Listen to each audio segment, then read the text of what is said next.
সামনের বাংলাদেশ যেন শহীদদের রক্তের সঙ্গে বিশ্বাসঘাতকতা না করে এ প্রত্যাশা ব্যক্ত করেছেন গণসংহতি আন্দোলনের প্রধান সমন্বয়কারী জোনায়েদ সাকিব। তিনি বলেছেন, এই দেশ 1971-এ শহীদদের রক্তের সঙ্গে বিশ্বাসঘাতকতা করেছে। সামনের বাংলাদেশ যেন শহীদদের রক্তের সঙ্গে বিশ্বাসঘাতকতা না করে। আমরা যদি বৈষম্যহীন বাংলাদেশ করতে না পারি, তাহলে সরাসরি সেটি আবারও 24-এর শহীদদের রক্তের সঙ্গে বিশ্বাসঘাতকতা করা হবে। আজ শুক্রবার সন্ধ্যা 6:45টার দিকে কুমিল্লা নগরের কান্দিরপাড় এলাকার কুমিল্লা টাউন হল মিলনায়তনে গণসংলাপ অনুষ্ঠানের প্রধান অতিথির বক্তব্যে একথা বলেন জোনায়েদ সাকিব। এদিন বিকেল 4টা থেকে রাষ্ট্রের গণতান্ত্রিক রূপান্তরে নতুন রাজনৈতিক বন্দোবস্ত প্রতিষ্ঠার লক্ষ্যে কেমন বাংলাদেশ চাই শীর্ষক এই গণসংলাপে আয়োজন করে গণসংহতি আন্দোলন কুমিল্লা জেলা কমিটি গণসংলাপ করে দেশের মানুষের মতামত শোনার চেষ্টা করেছেন উল্লেখ করে জোনায়েদ সাকিব বলেন, নতুন রাজনৈতিক বন্দোবস্ত প্রতিষ্ঠা করতে গেলে মানুষের আকাঙ্ক্ষাকে গুরুত্ব দিতে হবে। আওয়ামী লীগ 2011 সালের সংবিধানে পঞ্চদশ সংশোধনীয় মাধ্যমে 2014-2018 সালের মধ্যে 2024 সালেও ভয়ঙ্কর নির্বাচন করে ফেলতে পারল। আমরা এই লড়াইয়ের মধ্যে দিয়ে রাজনৈতিক দলগুলো ঐক্যবদ্ধ হওয়ার চেষ্টা করেছি, মানুষকে নতুন স্বপ্ন দেখানোর চেষ্টা করেছি।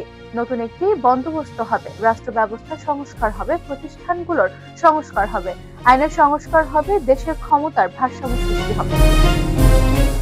আমাদের তরুণের আত্মহতি দিয়ে একটি বিরাট অভ্যুত্থান করে দেশে একটি বিপ্লবী সম্ভাবনা সৃষ্টি করেছেন। আমরা যতটা চিন্তা করতে পেরেছি তার চেয়ে অনেক বড় স্বপ্ন আমাদের সামনে হাজির করেছেন তরুণেরা।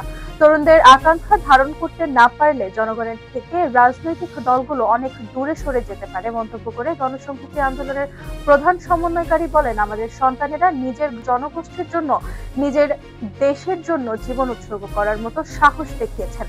এর চেয়ে বড় মানবিক মুহূর্ত আর কিছুই হতে পারে না। আমাদের সন্তানেরা যে মানবিক মুহূর্ত তৈরি করেছেন, আমাদের সেই দায় বহন করে চলতে হবে। তাদের যে আকাঙ্ক্ষা ছিল বৈষম্যহীন বাংলাদেশ, সেই বাংলাদেশ প্রতিষ্ঠা করতে হবে। বাংলাদেশের সব রাজনৈতিক শক্তি এবং সব নাগরিকের সামনে এটি এখন বড় দায়িত্ব ও কর্তব্য। আমরা এই দায় থেকে মুক্ত হতে পারি না। সচিবালয়ে অগ্নিকাণ্ড প্রসঙ্গে জোনায়েদ সাকিব বলেন, সচিবালয়ে আগুন লাগলো কিভাবে? রাষ্ট্রের যতটুকু সক্ষমতা আছে সবটুকু দিয়ে এই ঘটনার তদন্ত করতে হবে। নিরাপত্তা কোথায় সংকট হচ্ছে সেটা বের করতে হবে। সচিবালয়ের অগ্নিকাণ্ডগুলোকে মামুলি কোনো দুর্ঘটনা হিসেবে দেখার কারণ নেই।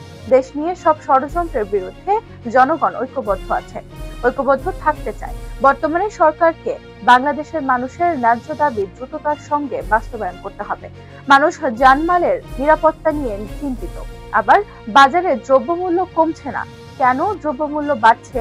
সরকারকে সেই প্রশ্নের উত্তর দিতে হবে।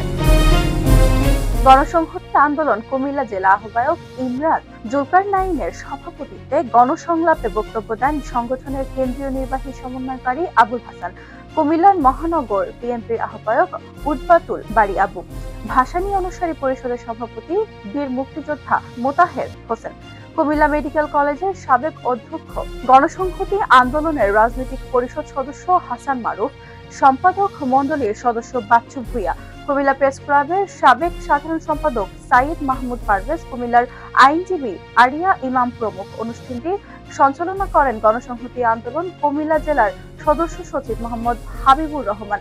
গণসংলাপে বৈষম্য বিরোধী আন্দোলনে নিহত ব্যক্তিদের পরিবারের সদস্য সহ বিভিন্ন শ্রেণী পেশার মানুষ কেমন বাংলাদেশ চান এ নিয়ে তাদের মতামত তুলে ধরেন।